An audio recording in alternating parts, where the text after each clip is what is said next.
Aujourd'hui, je te présente comment utiliser au mieux la barre d'outils accès rapide dans Excel. J'en profiterai pour te donner mes meilleurs conseils et les quelques fonctionnalités qui pourraient être intéressantes d'aller y glisser. Alors, rappel, la barre d'outils accès rapide, c'est quoi? C'est un endroit dans lequel on va pouvoir glisser plusieurs boutons de fonctionnalités qui vont te permettre d'y accéder en permanence, où que tu sois dans Excel, quel que soit l'onglet qui sera activé, tu les auras sous la main. Et donc actuellement sur mon écran, tu vois que ça se situe ici au-dessus du ruban, mais il est possible que sur ton écran, ça se situe en dessous du ruban, et on peut switcher de l'une à l'autre position à l'aide du petit bouton qui est ici. Et tu vois chez moi qu'il est proposé que de l'afficher en dessous du ruban. Et tu vois que si c'est en dessous du ruban, je peux de la même manière demander de l'afficher au-dessus. Alors, ma préférence en la matière, c'est de garder, cette barre d'outils au-dessus du ruban, pour la bonne et simple raison que, bah, ça m'évite de prendre ici toute une bande supplémentaire, que je ne peux pas alors utiliser, pour ma partie de fenêtre, donc avec les cellules. Et donc je préfère très clairement l'avoir au-dessus. Le seul inconvénient que certains pourraient voir en l'ayant au-dessus, c'est que au lieu d'avoir le nom de la fonctionnalité, on a seulement à chaque fois son icône. Donc c'était en dessous. Si tu reviens en arrière sur cette vidéo, tu verras qu'il y avait le nom de la fonctionnalité. Mais a priori, je dirais que ce que tu as dans cette barre d'outils accès rapide, tu dois savoir ce que c'est et à quoi ça sert. Et donc il ne doit pas y avoir besoin pour toi d'avoir le nom qui apparaît. J'interromps cette vidéo quelques secondes pour un rapide message. Si aujourd'hui tu es un utilisateur d'Excel débordé qui en a marre de perdre beaucoup de temps sur l'outil, sache que je viens de créer une formation gratuite spécialement pour toi. Pour en profiter, tu as juste à cliquer sur le lien dans la description de cette vidéo et inscrire tes coordonnées pour pouvoir accéder à cette formation. Ne rate pas cette occasion. Et maintenant, retour au sujet principal de cette vidéo. Alors, Heu, tu verras peut-être des vidéos dans lesquelles on te dit que pour personnaliser ta barre d'outils accès rapide, tu dois venir dans les options. Eh bien, pas de tout ça avec moi, on va faire beaucoup plus simple et je vais prendre, un exemple ici dans l'onglet insertion avec les cases à cocher. Alors au passage, si tu ne connais pas encore les cases à cocher, eh bien, va vite voir ma vidéo. Tu auras, donc le lien au-dessus, enfin en haut à droite, de cet écran et ça te permettra de voir à quel point ces cases à cocher sont puissantes. C'est pour moi la plus grande avancée qui a été faite en 2024.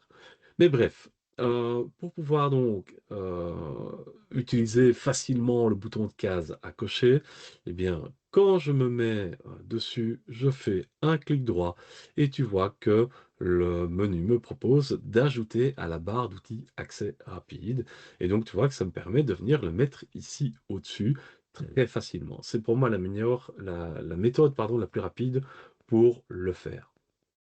Alors maintenant, quel bouton venir mettre là au-dessus? Alors très concrètement, bah, tu vois qu'il y avait des boutons qui étaient déjà présents par défaut, enregistrer, annuler, refaire. Bah, très clairement, par exemple, enregistrer pour moi, ça n'a pas beaucoup d'intérêt. Pourquoi? Parce que, bah, tu vois qu'il y a un raccourci clavier qui est lié. Donc ça veut dire que lorsque tu veux utiliser une fonctionnalité, pour laquelle il y a un raccourci clavier, bah, le plus simple, c'est encore de connaître le raccourci clavier.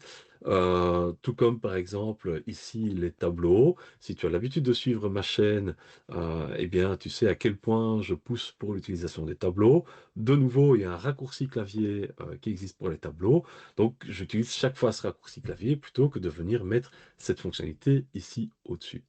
Et donc, c'est à toi de voir finalement quels sont les boutons sur lesquels tu cliques le plus souvent dans le ruban. Et je dirais que ce sont ces boutons-là que tu devrais aller mettre là au-dessus. Donc, par exemple, tableau croix dynamique, qui est quelque chose que j'utilise évidemment très régulièrement. Le bouton de graphique, le cas échéant, ça pourrait être également très intéressant. Par contre, ce qui est dans l'onglet accueil, a priori, je ne vais pas le mettre dessus. Pourquoi? Parce que l'onglet accueil, ben, c'est le bouton qui est le plus souvent activé à l'écran. Et donc, on a déjà quelque part les boutons sous la main. Donc le but évidemment, ce n'est pas de commencer à te faire, un cockpit d'avion avec 50 000 boutons là au-dessus, c'est de vraiment choisir les quelques fonctionnalités que tu utiliseras le plus, hein, peut-être entre 3 et 5, quelque chose comme ça, ou guère plus en tout cas. Et donc à toi vraiment de bien choisir.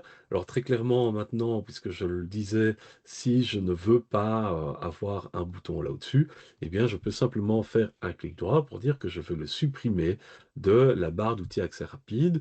Alors annuler et refaire, je pourrais aussi les enlever, si ce n'est que eux, ils ont, sont des boutons qui sont en 2 parties et si je ne dois jamais qu'annuler une opération à la fois, ma foi, ça peut être très sympathique, mais lorsque je clique sur la partie de droite, tu vois qu'il me propose d'annuler de nombreuses opérations en une fois, et donc là, ça reste avantageux à ce moment-là de garder le bouton, puisque pour faire ça, c'est pas le raccourci clavier que je vais utiliser.